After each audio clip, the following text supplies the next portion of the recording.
السلام علیکم ورحمۃ اللہ وبرکاتہ۔ الحمد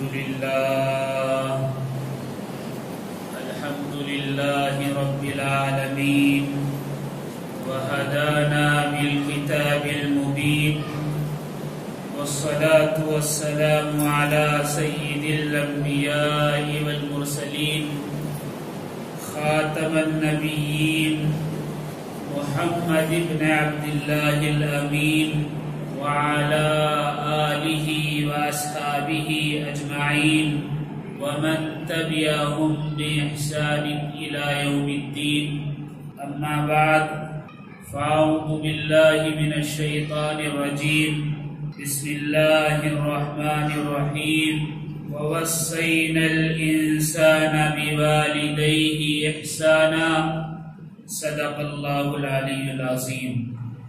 بزرگان محترم، نوجوانان اسلام اور عزیز طلباء، روئے زمین پر اللہ رب العزت نے انبیاء علیہ السلام کے بعد اگر کسی ہستی کو رحمت اور برکت بنا کر بھیجا ہے تو وہ یا تو والد ہیں یا والدہ ہیں، یعنی انسان کے ماں باپ اللہ اور اللہ کے رسول کے بعد اس دنیا میں سب سے بڑی رحمت ہیں اور اس کے لیے سب سے بڑی برکت کا باعث ہے۔ والدین اللہ رب العزت کی بڑی نعمت ہیں، جسے مل جائے اس کی دنیا اور آخرت دونوں سنور جاتی ہیں اگر وہ ان کی قدر کرے۔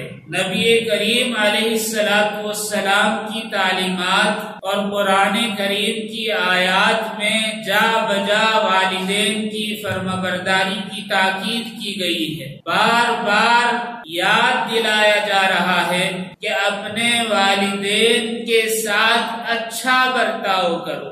قرآن کریم میں اللہ رب العزت نے 16 سے 20 مقامات میں اپنی وحدانیت کے ساتھ والدین کی فرمانبرداری کی بات کہی ہے۔ اللہ نے جیسے اپنے نام کے ساتھ اپنے حبیب محمد عربی صلی اللہ علیہ وسلم کا تذکرہ کیا ہے، اسی طرح والدین کی فرمانبرداری کرنے اور نافرمانی سے رکنے کا حکم اپنی وحدانیت کے ساتھ دیا ہے۔ تو اس بات سے اندازہ ہوتا ہے کہ واقعتاً اللہ رب العزت نے والدین کی فرمانبرداری کو بڑی اہمیت دی ہے۔ قرآن کریم میں جہاں بھی اللہ نے اپنے ایک ہونے اور اپنے ساتھ کسی کو شریک نہ ٹھہرانے کی بات کہی ہے، ان میں سے 16 یا 17 یا 18 مقامات پر والدین کی نافرمانی سے بچنے کا بھی حکم دیا ہے۔ نبی کریم علیہ السلام کی اس حدیث سے اور وضاحت ہو جاتی ہے کہ آقائے نامدار محمد عربی صلی اللہ علیہ وسلم صحابہ کرام کے حلقے میں تشریف فرما تھے، گول دائرے میں صحابہ بیٹھے ہوئے تھے، نبی صلی اللہ علیہ وسلم ٹیک لگا کر کمر کو بیٹھے ہوئے تھے۔ آپ نے ٹیک جو لگائی ہوئی تھی اس سے کمر کو علیحدہ کیا اور اپنے سینے کو آگے کیا اور پھر فرمایا کہ کیا میں تمہیں 2 بڑے گناہوں کے متعلق نہ بتاؤں؟ صحابہ کرام رضوان اللہ علیہم اجمعین نے فرمایا کہ اللہ کے نبی ضرور فرمائیں۔ نبی کریم علیہ السلام نے ارشاد فرمایا، اللہ کے ساتھ کسی کو شریک ٹھہرانا سب سے بڑا گناہ ہے، یعنی اللہ کے ساتھ شرک کرنا، اللہ کے علاوہ کسی کو معبود ماننا، اللہ کے علاوہ کسی کی پرستش کرنا، یہ سب سے بڑا گناہ ہے۔ اور پھر فرمایا الحمدللہ ہم میں کوئی مشرک نہیں ہے۔ یعنی صحابہ کی جماعت تھی، سب واحد تھے، اللہ کو ایک ماننے والے تھے۔ تو فرمایا الحمدللہ ہم میں کوئی مشرک نہیں ہے۔ اور پھر فرمایا دوسرا سب سے بڑا گناہ والدین کی نافرمانی ہے۔ اس سے بھی وضاحت ہوتی ہے کہ اللہ کے ساتھ شریک ٹھہرانے کے بعد سب سے بڑا گناہ والدین کی نافرمانی ہے۔ لیکن یہ نہیں کہ اگر والدین حکم کر رہے ہیں کہ جھوٹ بولے یا رشوت لے یا کوئی دھوکہ دے، ان میں عمل نہیں کیا جائے گا، والدین کی بات نہیں مانی جائے گی۔ شریعت کے دائرے میں جو بھی حکم دیں اس پر عمل کریں، چاہے وہ دین سے متعلق ہو یا دنیا سے متعلق ہو، ہر حال میں ان کی فرما برداری لازم ہے۔ اگر ان کی فرما برداری نہیں کی جائے گی تو پھر گنہگار ہوگا۔ نبی کریم صلی اللہ علیہ وسلم نے وضاحت فرما دی کہ والدین کی فرما برداری شریعت کے حدود کے اندر رہ کر ہر حالت میں کی جائے گی۔ ایک طرف والدین کی بھی کچھ ذمہ داریاں ہوتی ہیں۔ آج کے دور میں اکثر و بیشتر والدین بھی اپنی ذمہ داریوں سے ناواقف ہیں، اور اولاد تو ناواقف ہے ہی۔ والدین کی ذمہ داری نبی کریم صلی اللہ علیہ وسلم کی بہت ساری احادیث میں آئی ہیں، جس کا خلاصہ یہ ہے کہ ایک حدیث میں ارشاد فرمایا کہ جس کے ہاں اولاد ہو وہ اس کے کان میں اذان پڑھے اور اس کا اچھا نام رکھے اور اس کی اچھی تربیت کرے اور اسے اچھی تعلیم دلوائے اور پھر اس کا اچھی جگہ نکاح کر دے، تو ایسے والدین اس دنیا میں ہی بخشائے ہیں، اللہ رب العزت ان کی مغفرت فرما دیتے ہیں۔ یعنی سب سے پہلے اذان، اللہ کا نام بچے کے کان میں پہنچنا چاہیے۔ دوسرا، بچے کا نام اچھا رکھنا چاہیے، اس لیے کہ روز قیامت اللہ رب العزت اچھے نام کی وجہ سے بھی مغفرت کا بہانہ تلاش کریں گے۔ اور پھر یہ کہ اس کی تربیت اچھی ہونی چاہیے، اس کے اندر اخلاق آنے چاہیے، صداقت آنی چاہیے، دھوکہ فریب اور جھوٹ سے وہ دور ہونا چاہیے، اور پھر یہ کہ اس کی اچھی تعلیم ہو۔ اچھی تعلیم سے مراد یہ ہے کہ دینی تعلیم دینا والدین کے لیے فرض ہے۔ دنیاوی تعلیم یعنی جس سے انسان اپنی زندگی گزار سکے یہ واجب ہے، لیکن دینی تعلیم نماز، روزہ، زکوٰۃ اور حقوق جو ہیں اللہ کے ہوں یا حقوق العباد ہوں یا بندے کے ہوں، یہ تمام کے تمام سے وہ واقف ہونا چاہیے۔ یہ تعلیم دینا والدین کا فرض ہے۔ اور پھر فرمایا کہ اس کا اچھی جگہ نکاح کر دے، یہ بھی والدین ہی کی ذمہ داری ہے کہ نکاح کر دیں۔ آج کل جو یورپ اور امریکہ سے ایک نظریہ ہمارے یہاں آ رہا ہے، یعنی ہمارے معاشرے میں جسے لو میرج کہتے ہیں، یہ اسلام میں ہے ہی نہیں، اس لیے کہ اسلام میں تو ارینج میرج ہے، والدین کو حق دیا ہے، اولاد کو حق نہیں کہ اپنی مرضی سے شادی کر لے۔ والدین کی موجودگی میں اولاد کے لیے لازم ہے کہ وہ والدین کی مرضی سے شادی کرے۔ ہاں، اسلام نے اتنی اجازت دی ہے کہ آپ اپنی چوائس بتا سکتے ہیں، اپنی پسند سے نکاح کر سکتے ہیں، لیکن اس میں والدین کی رضامندی ہو۔ اگر رضامندی نہیں ہے تو علماء نے اسے گنہگار بتایا ہے۔ یہ اور بات ہے کوئی نکاح کر لے اور بعد میں والدین راضی ہو جائیں، لیکن سچائی یہ ہے کہ یہ حق بھی والدین ہی کے سپرد ہے۔ والدین اگر اس کا نکاح جہاں بہتر سمجھتے ہیں کرے تو وہ رضامندی اپنی دکھا دے، اگر نہیں تو پھر وہ گنہگار ہوگا۔ ہاں، اگر والدین کسی ایسے خاندان میں کر رہے ہیں جو زیادہ دنیا دار ہیں اور وہ چاہتا ہے کہ دیندار گھرانے میں ہو تو اس کو اختیار ہے کہ وہ اپنی مرضی کو زبردستی منوائے، اس لیے کہ نبی کریم صلی اللہ علیہ وسلم نے ارشاد فرمایا کہ شادیاں جو ہوتی ہیں یعنی نکاح جو پڑھایا جاتا ہے نسب کی بنیاد پر ہوتا ہے، مال کی بنیاد پر ہوتا ہے، عزت و مقام کی وجہ سے ہوتا ہے، لیکن میں اپنی امت کو نصیحت کرتا ہوں کہ وہ تقوی کی بنیاد پر نکاح کریں۔ تو اگر کوئی یہ چاہے کہ نیک خاندان میں یا نیک لڑکی سے نکاح ہو یا نیک لڑکے سے نکاح ہو تو یہ بہتر ہے، اس میں والدین کی بات نہیں مانی جائے گی اگر وہ دنیاوی لوگوں سے رشتہ داری زیادہ چاہتے ہیں۔ تقوی کی بنیاد پر ہونا چاہیے، یہ والدین کی ذمہ داری ہے، اور اولاد کی ذمہ داری یہ ہے کہ شریعت کے دائرے میں رہ کر ہر عمل جو والدین اس کو کہتے ہیں کرنا ہے یہ اس کے لیے لازم ہے۔ یہی وجہ ہے کہ اگر والدین اولاد کو بلا رہے ہیں، ماں یا باپ نے آواز دی اور اولاد نفل نماز کی نیت باندھ کر کھڑی ہو جائے تو اس کے لیے واجب ہے کہ نیت توڑ کر والدین کی پہلے بات سنیں۔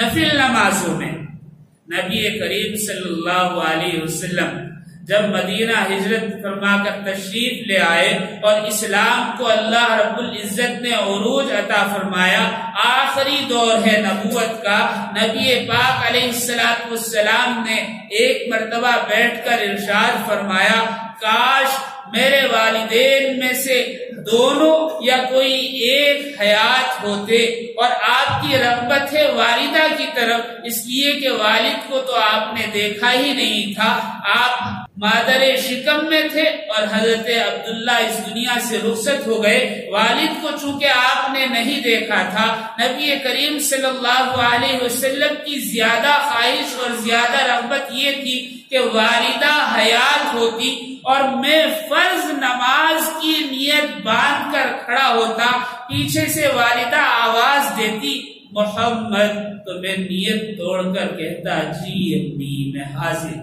نبی کی نماز میں اور عام آدمی یعنی عام مسلمان کی نماز میں فرق ہوتا ہے۔ نبی اپنی فرض نماز کو بھی توڑ سکتا ہے، لیکن امت کے لیے والدین کی فرمانبرداری اور اطاعت کے سلسلے میں نبی پاک صلی اللہ علیہ وسلم کی احادیث اور بعد کے علماء کی تحقیق سے یہ بات ثابت ہے، اور یہ مسئلہ نکلتا ہے کہ نفل نماز کی نیت اگر باندھی ہے اور والدین میں سے کسی نے آواز دی تو نیت توڑ کر پہلے ان کی بات سنیں اور بعد میں اس نفل نماز کو دہرائے۔ والدین اللہ رب العزت کی بڑی نعمت ہے۔ حضرت عبداللہ بن عمر رضی اللہ تعالی عنہ نے نکاح کیا، بیوی بہت خوبصورت تھی، حضرت عبداللہ بیوی کے ساتھ ہنسی مذاق میں یا رات دیر تک جاگنے کی وجہ سے کئی دن فجر کی نماز میں حاضر نہ ہو سکے۔ فجر کی نماز تو پڑھی، کبھی ایک رکعت چھوٹ گئی، کبھی تکبیر اولیٰ فوت ہو گئی اور کبھی دونوں رکعت چھوٹ گئی، تو آپ نے نماز تو ادا کی لیکن جماعت آپ کی چھوٹتی رہی۔ حضرت عمر فاروق کی خلافت کا زمانہ ہے، حضرت عمر نے دیکھا کہ بیٹا مسجد میں دیر سے آ رہا ہے تو پوچھا کہ کیا وجہ ہے؟ کہا کہ ابا جان دیر ہو جاتی ہے نہانے دھونے میں، کبھی آنکھ دیر سے کھلتی ہے اس لیے حاضر نہیں ہو رہا ہوں، دیر ہو جاتی ہے نماز تو پڑھ رہا ہوں۔ کہا کہ بیوی کو طلاق دے دو، کچھ نہیں پوچھا، کہا کہ بیوی کو طلاق دے دو، صرف ایک مرتبہ حکم دیا۔ حضرت عبداللہ بن عمر نے نماز کے بعد اپنے والد سے جب یہ سنا تو سیدھے گھر گئے اور طلاق دے دی۔ یہ واقعہ بتانے کا مقصد یہ ہے کہ والدین کو اتنا اختیار شریعت نے دیا ہے کہ اگر ماں باپ یہ کہیں کہ بیوی کو طلاق دے دے تو طلاق دینی چاہیے، لیکن یہ عمل بھی اللہ نے سوچ سمجھ کر رکھا ہے۔ چونکہ حضرت عمر جانتے تھے کہ بیوی دوسری مل سکتی ہے لیکن نماز دوسری نہیں مل سکتی، ان کا تقویٰ ان کی پرہیزگاری، ان کی خشیت، ان کی للہیت کی کون مثال دے سکتا ہے؟ حضرت عبداللہ بن عمر نے بیوی کو طلاق دے دی، پھر لوگوں نے دیکھا کہ مدینہ کی گلیوں میں اپنی بیوی کو یاد کر کے وہ اشعار گاتے پھرتے تھے۔ لیکن بہرحال بتانے کا مقصد یہ ہے کہ اللہ رب العزت نے والدین کو اتنا اختیار دیا ہے کہ وہ اگر چاہے تو بیوی کو طلاق دلوا دے۔ اس سے معلوم ہوا کہ والدین کی فرمانبرداری ہر حالت میں کی جائے گی۔ نبی کریم صلی اللہ علیہ وسلم کے زمانے کا واقعہ ہے۔ ایک آدمی نزع کے عالم میں تھا، روح نکلنے والی تھی، لیکن کلمہ زبان پر نہیں آ رہا تھا۔ صحابہ چاروں طرف جمع تھے اور کلمے کی تلقین کر رہے تھے، لیکن کلمہ زبان پر نہیں آ رہا تھا۔ نبی کریم صلی اللہ علیہ وسلم کو اطلاع کی گئی۔ آپ صلی اللہ علیہ وسلم تشریف لائے اور آپ نے کلمہ پڑھانا چاہا تو زبان پر کلمہ جاری نہیں ہوا۔ آپ نے فرمایا کہ اس کے والدین حیات ہیں؟ کہا کہ والد تو نہیں، والدہ زندہ ہیں۔ کہا کہ بلاؤ۔ والدہ کو بلایا گیا تو نبی کریم صلی اللہ علیہ وسلم نے ان سے سوال کیا کہ کیا آپ اپنے اس بچے سے ناراض ہیں؟ اس نے کہا کہ ہاں، میں اپنے بیٹے سے ناراض ہوں۔ کیوں ناراض ہیں؟ کہا کہ یہ میری بات پر اپنی بیوی کی بات کو ترجیح دیتا ہے، یعنی میں جو کہتی ہوں وہ نہیں سنتا، بیوی جو کہتی ہے اس پر عمل کرتا ہے۔ کوئی دین کی بات نہیں، عام زندگی میں جو گفتگو ہوتی ہے، جو مسائل ہوتے ہیں اس سلسلے میں ماں کے مشورے کو رد کر کے بیوی کے مشورے کو مانتا ہے، اس لیے میں اس سے ناراض ہوں۔ نبی کریم صلی اللہ علیہ وسلم نے ارشاد فرمایا کہ یہ تو ویسے بھی جہنم میں جلنے والا ہے، لہذا لاؤ لکڑیاں لاؤ، میں اسے زندہ کو ہی جلانا چاہتا ہوں۔ صحابہ سے کہا کہ لکڑیاں جمع کرو۔ صحابہ ادھر ادھر ہوئے تو ماں ہوتی ہے۔ ماں نے کہا اے اللہ کے نبی، میں اپنے بیٹے کو زندہ جلتے ہوئے کیسے دیکھ سکتی ہوں؟ آپ نے فرمایا تو پھر معاف کر دو۔ ماں نے کہا کہ میں نے معاف کیا۔ جیسے ہی ماں نے کہا کہ میں نے معاف کیا، زبان پر کلمہ جاری ہو گیا اور روح پرواز کر۔ ماں کی ناراضگی ایمان کو بھی روک لیتی ہے۔ نبی کریم صلی اللہ علیہ وسلم نے اسی لیے صحابہ کو تلقین کی، بہت ساری روایات میں ہے کہ جس کے والدین راضی اس کا رب راضی، یعنی والدین کی خوشی میں اللہ کی خوشی ہے۔ نبی کریم صلی اللہ علیہ وسلم نے والدین کی نافرمانی کو بڑا گناہ بتایا ہے اور والدین کی فرمانبرداری کو اس دنیا میں کامیابی اور آخرت کی فلاح و کامرانی قرار دیا۔ نبی کریم صلی اللہ علیہ وسلم نے جو تعلیمات دی ہیں، امت کو جو سکھایا ہے، وہ یہ ہے کہ اپنے والدین کی ہر حالت میں فرمانبرداری کی جائے، گناہ کے علاوہ۔ نبی کریم صلی اللہ علیہ وسلم کے پاس ایک نوجوان آیا اور اس نے کہا کہ اے اللہ کے نبی، میرے والد میرے مال میں سے میری بغیر اجازت کے خرچ کر لیتے ہیں، اور جب ضرورت ہوتی ہے پیسے کی تو اس وقت نہیں رہتا۔ تو آپ نے فرمایا کہ ٹھیک ہے، اپنے والد کو بلا کر لاؤ، یا کسی دوسرے صحابی کو بھیجا کہ جاؤ ان کے والد کو بلا کر لاؤ۔ جب ان کو بلایا گیا تو انہوں نے بلانے والے سے پوچھا کہ مجھے کیوں بلایا جا رہا ہے؟ کہا کہ آپ کی شکایت آپ کے بیٹے نے کی ہے کہ بغیر اجازت کے آپ اس کا مال خرچ کر لیتے ہیں۔ ہم جو یہ سمجھتے ہیں کہ ہم نے کمایا ہے، ہماری محنت کا مال ہے، تو اس میں والدین کیسے تصرف کر سکتے ہیں؟ شریعت نے اسی سے متعلق اس واقعے کو دکھایا ہے۔ نبی کریم صلی اللہ علیہ وسلم کے زمانے میں یہ واقعہ کیوں پیش آیا؟ تاکہ امت کے لیے مثال قائم ہو جائے کہ کوئی یہ نہ کہے کہ یہ مال میرا ہے۔ وہ صحابی بوڑھے عمر رسیدہ لکڑی ٹیک کر مسجد نبوی کی صلی اللہ علیہ وسلم کی طرف چل دیے، لیکن احساس ہوا کہ جس بیٹے کو میں نے بچپن سے پالا پوسا، اس نے آج نبی پاک علیہ السلام سے میری شکایت کر دی، اور کچھ اشعار دل ہی دل میں انہوں نے کہے، زبان پر نہیں آئے۔ اس لیے نا ایک عام بات، کوئی بھی اچھی بات یا اچھے الفاظ یا اچھا جو بھی ایک چیز ہوتی، یعنی دل سے نکلنے والے الفاظ یا کچھ اور واقعات وغیرہ، وہ اشعار میں کہا کرتے تھے، یہ ان کا معمول تھا۔ تو انہوں نے کچھ اشعار دل ہی دل میں کہے جو ہونٹوں پر بھی نہیں آئے، یعنی سننے کی تو بات دوسری، دل ہی دل میں سوچتے سوچتے نبی پاک علیہ السلام کے پاس تشریف لائے۔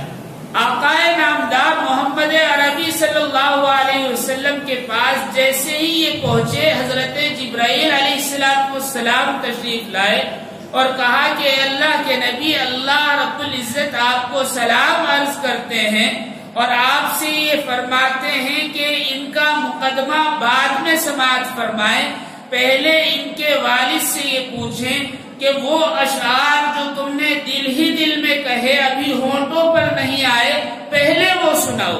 نبی کریم صلی اللہ علیہ وسلم نے فرمایا کہ آپ راستے میں جو اشعار کہتے آ رہے تھے دل ہی دل میں، پہلے وہ سناؤ، بعد میں آپ کی بات سنیں گے۔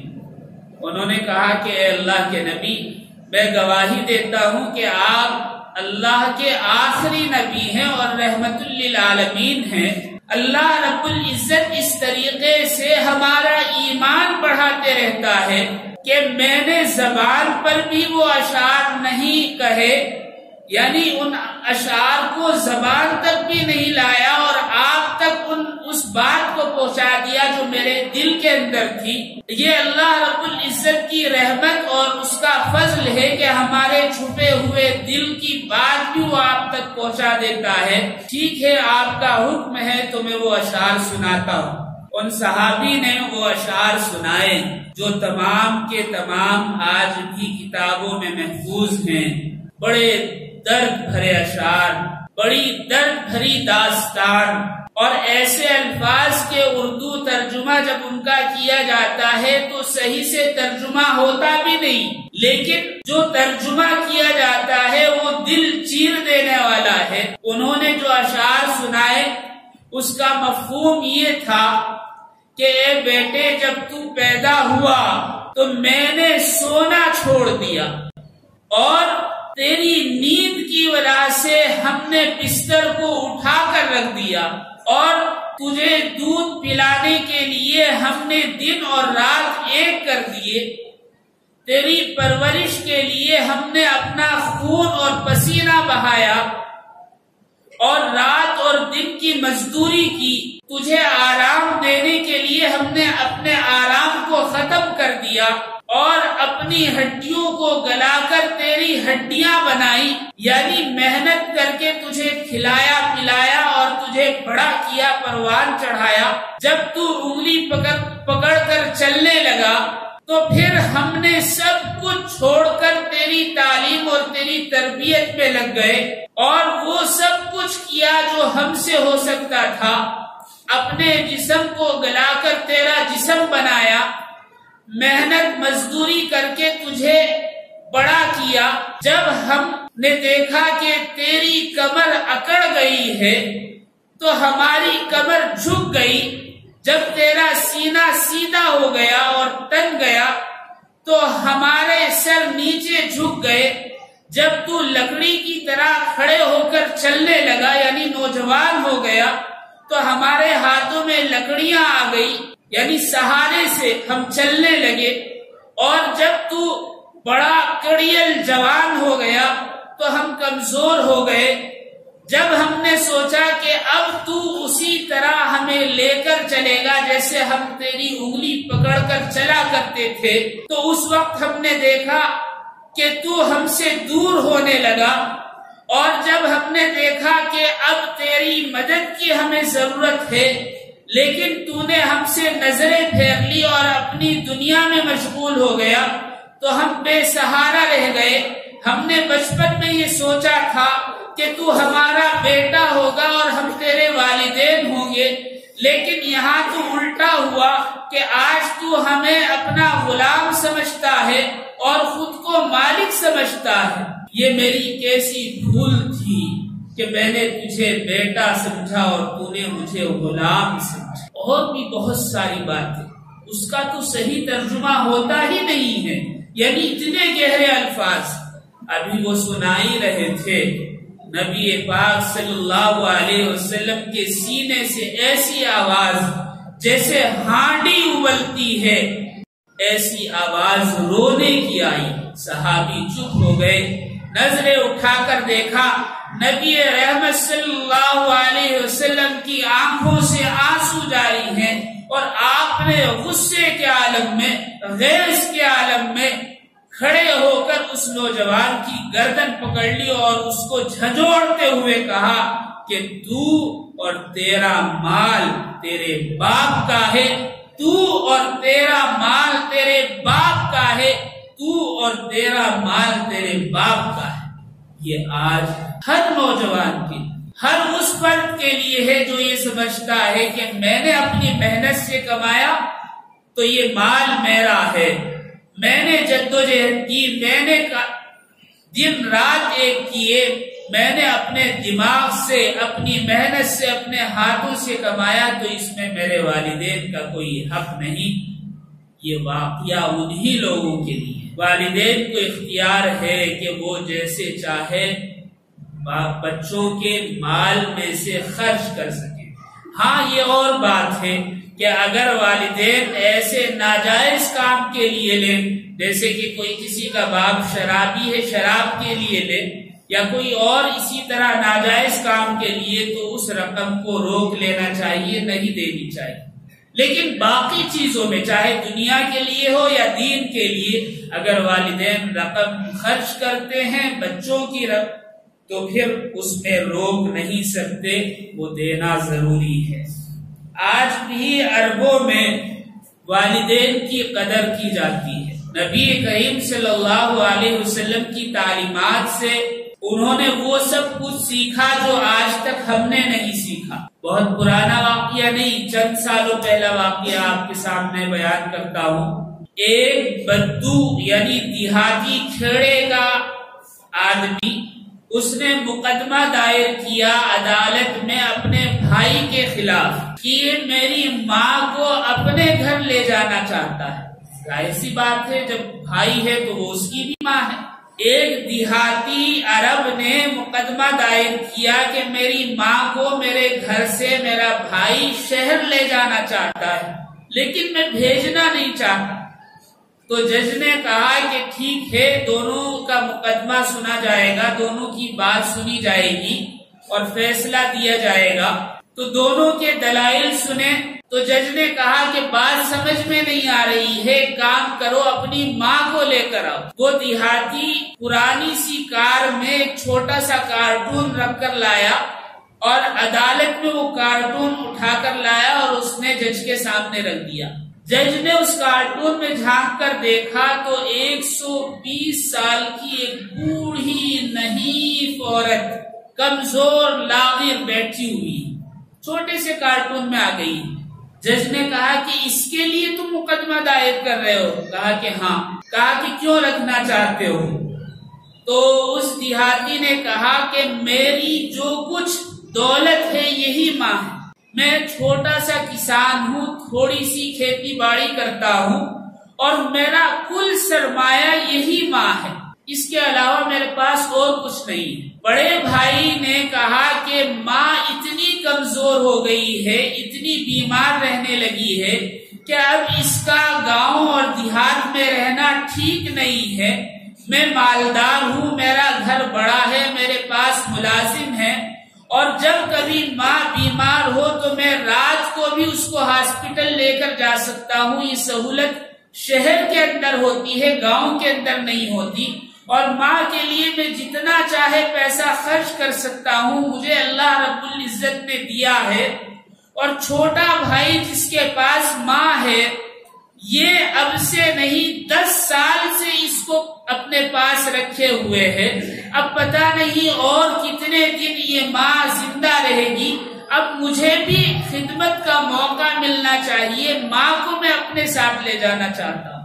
جج نے کہا کہ تمہاری دلائل درست ہیں، یعنی جو شہر میں بھائی رہتا ہے اس کی بات زیادہ بہتر ہے، اس لیے کہ اتنی کمزور عورت کو اگر ہاسپٹل کی ضرورت پڑے، علاج معالجے کی ضرورت پڑے تو گاؤں دیہات میں ممکن نہیں ہے، اور چونکہ بیٹا غریب ہے تو پھر مالدار بیٹے کے پاس شہر میں رہنا زیادہ بہتر ہے، اور چونکہ 10 سال ماں اس کے پاس رہ لی، اب بڑے بھائی کا حق بھی ہے کہ وہ اس کے پاس رکھے۔ تو جج نے فیصلہ دے دیا کہ چھوٹے بھائی سے ماں کو لے کر بڑے بھائی کے سپرد کر دیا جائے۔ بڑا بھائی اپنی کار میں وہ کارٹون رکھ کر خوش خوش خوش خوش شہر کی جانب روانہ ہو۔ 160 چینلوں نے اور تقریباً 200 اخبار نے اس دیہاتی بھائی کا روتے ہوئے وہ فوٹو اور وہ ویڈیو شیئر کی، جس میں وہ ایسے رو رہا تھا جیسے 3 یا 4 سال کے بچے سے کھلونا چھین لیا جاتا ہے۔ ماں کی جدائی یہ ہوتی ہے ماں کی محبت۔ ماں یا والدین اللہ رب العزت کی بڑی نعمت، اس کی قدر کرنی چاہیے۔ حضرت بایزید بسطامی رحمت اللہ علیہ 20 سال تک معرفت کے حصول کے لیے بھٹکتے رہے، کبھی اس بزرگ کے پاس، کبھی اس عالم کے پاس، کبھی اس عالم کے پاس، لیکن وہ مقام حاصل نہیں ہو سکا جو وہ حاصل کرنا چاہتے۔ تھک ہار کر ایک دن سوچا کہ 20 سال گھر سے دور رہتے ہوئے ہو گئے، چلو آج چل کر ماں سے مل لیتے ہیں۔ بسطام ایک شہر ہے ایران کا۔ حضرت بایزید بسطامی اپنے شہر، اپنے گھر واپس آئے۔ رات میں دروازہ کھٹکھٹایا، ماں نے دروازہ کھولا، پوچھا کہ کون؟ کہا کہ بایزید۔ کہا کہ اچھا بیٹے تو آ گیا، گلے سے لگایا۔ 20 سال کے بعد ماں سے ملے۔ ماں نے کہا کہ بیٹا تو آج اتنے دنوں کے بعد آیا ہے، آج میرے بستر پر میرے ساتھ سو جا۔ ماں نے اپنے سینے سے لگا کر اپنے بیٹے کو لٹا لیا۔ رات کے کسی پہر ماں کو پیاس لگی تو ماں نے کہا کہ بیٹا پانی دینا۔ حضرت بایزید اٹھے اور اٹھ کر گھڑے سے پانی نکالا، اور پانی جب لے کر ماں کے پاس آئے تو دیکھا کہ ماں سو گئی۔ تو ماں کو جگانا مناسب نہیں سمجھا کہ ہو سکتا ہے نیند نہ آئے اگر جگا دیا۔ بستان میں بہت زیادہ ٹھنڈ ہوتی ہے، برف پڑتا ہے، تو حضرت بایزید پیالے کو پکڑ کر ایسے ہی کھڑے رہے یہاں تک کہ صبح ہو گئی۔ صبح ماں کی آنکھ کھلی تو ماں نے دیکھا کہ بیٹا پیالہ لے کر کھڑا ہے۔ کہا کہ ہاں بیٹا پیاس لگ رہی ہے، لاؤ پانی دو۔ ماں نے جب پیالہ ہاتھ میں لیا تو اس میں برف جم گئی تھی ٹھنڈ کی وجہ سے۔ حضرت بایزید کا کیا حال ہوا وہ آپ جان سکتے ہیں، لیکن ماں نے دیکھا کہ جب برف جم گئی ہے تو یقیناً بہت دیر ہو گئی ہے پانی نکالے ہوئے۔ تو ماں نے کہا کہ بیٹا اللہ تیری مراد پوری کرے۔ ماں کے دل سے ایک دعا نکلی، اور حضرت بایزید فرماتے ہیں کہ ایک نور آسمان سے آیا جو میرے سینے میں داخل ہو گیا، جس معرفت کو میں تلاش کرتے ہوئے 20 سال گھومتا رہا، اللہ رب العزت نے ماں کے ایک جملے میں عطا فرما دی۔ ایک رات کی ماں کی خدمت میں اللہ رب العزت نے وہ چیز عطا فرما دی، وہ گوہر عطا فرما دیا، وہ نور عطا فرما دیا، وہ معرفت اور وہ مقام عطا فرما دیا جو حضرت بایزید بسطامی 20 سال تک تلاش کرتے رہے۔ والدین کی نافرمانی بھی بڑا گناہ ہے۔ ایک شخص جامعہ امیہ دمشق کی جامع مسجد ہے، اس کے باہر کھڑا ہوا تھا۔ لوگوں نے دیکھا کہ اس کا ایک ہاتھ پورا کا پورا گل گیا ہے اور بازو پانی بن کر زمین پر ٹپک رہا ہے۔ جب ناسور ہوتا ہے اس میں کیڑے پڑ جاتے ہیں اور پھر وہ بڑھتے بڑھتے پانی بن کر یعنی ہڈی اور گوشت ٹپکنے لگتا. لوگوں نے پوچھا کہ یہ کیا ہوا، تجھے مال چاہیے، کچھ کھانے کو چاہیے، ہم دیں گے. کہا کہ نہیں، میں صرف اس لیے کھڑا ہوں تاکہ تم مجھ سے عبرت حاصل کر سکو. کہا کہ تیرا واقعہ کیا ہے؟ اس نے کہا کہ میرے پاس بہت ساری دولت تھی، نوکر تھے، غلام تھے، اور میں ایک عزت دار شہری تھا. بیوی کی کسی بات کی وجہ سے میں نے اپنی ماں پر ایک ہاتھ اٹھایا تھا.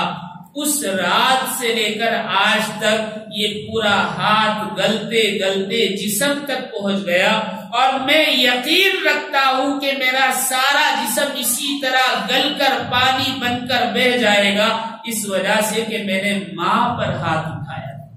حالانکہ ماں نے بددعا نہیں دی، برداشت کر لیا، صبر کر لیا، لیکن صرف ہاتھ اٹھانے پر اللہ نے اس دنیا میں ایسی سزا دی کہ دولت بھی چلی گئی، بیوی بھی چلی گئی، عزت بھی چلی گئی، اور دین اور دنیا دونوں ختم ہو گئے.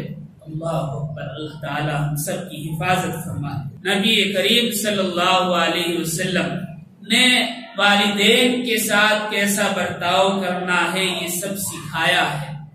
احادیث میں، اسلامی تعلیمات میں ہم سب جانتے ہیں یا ہمیں معلوم بھی ہو جائے گا. نبی پاک علیہ الصلوۃ والسلام نے والدین کی کیسی قدر کرنی ہے اس کا احساس دلایا ہے اپنے عمل سے. الحمدللہ کتنے لوگ ہیں ہم میں خوش نصیب کہ ان کے والدین ان کے سروں پر ہیں. اللہ نے اس رحمت کو برقرار رکھا، اور اگر رخصت ہو گئے تو ایک لمبی زندگی ان کے ساتھ گزار کر وہ اس دنیا سے گئے. اپنے تجربات، اپنی دعائیں، اپنی شفقت، اپنی محبت ان پر نشاور کر کے ان کو یعنی اولاد کو ان کے پیروں پر کھڑے ہو کر رخصت کیا. لیکن ہم لوگوں میں یعنی اکثر معاشرے میں والدین کی قدر و قیمت ہم لوگ نہیں جانتے. نبی پاک علیہ الصلوۃ والسلام کی اس حدیث سے سمجھ میں آتا ہے کہ والدین کی کیا قدر و قیمت ہونی چاہیے. نبی پاک علیہ الصلوۃ والسلام نے والد کو تو دیکھا ہی نہیں تھا، مادر شکم میں تھے آپ، اور والد کا انتقال ہو گیا حضرت عبداللہ کا. والدہ کو دیکھا 6 سال تک. حضرت آمنہ رضی اللہ تعالی عنہا اپنے مائکے یعنی مدینہ منورہ یثرب اپنے رشتہ داروں سے ملنے کے لیے اور اپنے شوہر یعنی حضرت عبداللہ کی قبر کی زیارت کے لیے مدینہ آئی. نبی کریم صلی اللہ علیہ وسلم کی عمر 6 سال. جب آپ مدینہ سے یعنی یثرب سے مکہ کے لیے واپس چلی تو قریباً 2 مہینے کا سفر تھا. اس زمانے میں آج تو 2 سے 4 گھنٹے لگتے ہیں. حضرت آمنہ جب مقام ابوا پر پہنچی تو سخت بیمار ہو گئی. آپ کے ساتھ آپ کی باندھی ام ایمن، اور نبی پاک علیہ الصلوۃ والسلام صرف 6 سال کی عمر میں، اور کوئی ساتھ نہیں، کوئی مرد نہیں، صرف نبی کریم صلی اللہ علیہ وسلم. بچے ہیں، اور اسی حالت میں حضرت آمنہ کا وصال ہو گیا. اگر مدینے جاتے ہیں تو 1 مہینے کی مسافت، اور اگر مکے آتے ہیں تو 40 دن کی مسافت.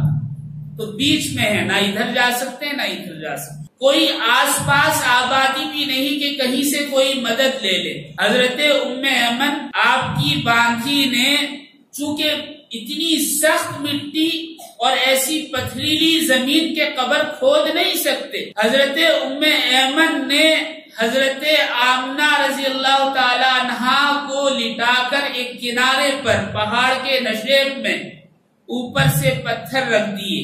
یہی قبر کھود نہیں سکتی تھی، عورت تھی اور اتنی سخت مٹی. مقام ابوا پر آج بھی اگر جایا جائے تو جس جگہ تک کار پہنچ سکتی ہے وہاں سے اگر حضرت آمنہ کی قبر پر جایا جائے تو 9 کلومیٹر پیدل کا سفر ہے. آپ سوچ سکتے ہیں کہ ایسی جگہ ہوگی.